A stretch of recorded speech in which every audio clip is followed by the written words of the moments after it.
If a wider war were to break out between Pakistan and India, it would most certainly center on the policy just announced by Indian Prime Minister Modi. A lot of analysts and commentators up to this point have been saying the two countries are already at war, but I'm saying pump the brakes on that rhetoric.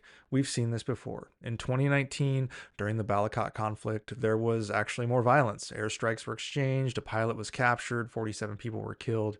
If you look back to the 1971 Indo-Pak War, around 12,000 people were killed, maybe even more. In the 1999 Kargil War, which took place right after both countries tested nuclear weapons, 527 were killed. And since then, there have been several minor conflicts, but essentially that was a tit-for-tat, punch-counter-punch situation that really were face-saving actions rather than all-out war. So people who are calling this a war, they need to tone it down a bit here.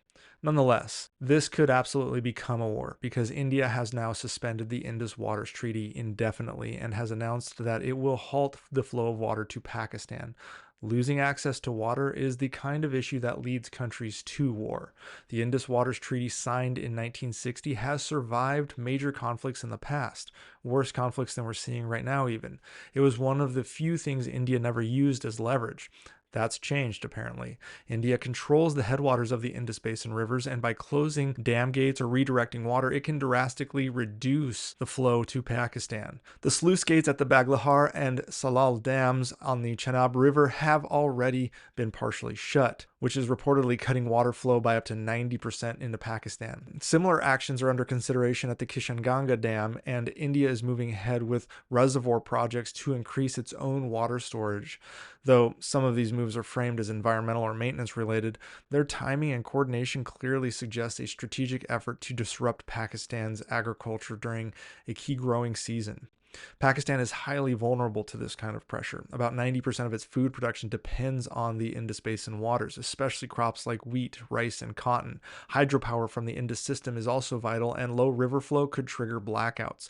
Between late April and early May, river data already shows steep declines, and Pakistan's water authority warns that early crops may fail. This is happening as Pakistan faces an economic crisis. Add water stress, and the result could be severe food shortages, inflation, and rising unemployment. Pakistani leaders have already declared India's water restrictions as an act of war. Cross-border shelling has intensified, civilians are dying, and the Pakistani military has been authorized to respond. Officials are warning that the region could be on the brink of a much larger war. Pakistan is exploring diplomatic options, including legal appeals to the World Bank and the International Court of Justice. It's also reaching out to allies like China, Turkey, and the United States. On the domestic front, Pakistan may try to accelerate water conservation, improve irrigation systems, or find alternative sources, but none of those offer an immediate relief. Ecologically, the impact is already being felt. Lower river flows are damaging aquatic ecosystems and leading to soil salinization. The U.S. has called for restraint and is encouraging diplomacy, but they tend to lean more towards India at this point than they do towards Pakistan, even though both are technically allies in some way, shape, or form. So it's unlikely to step in directly given its close relationships here.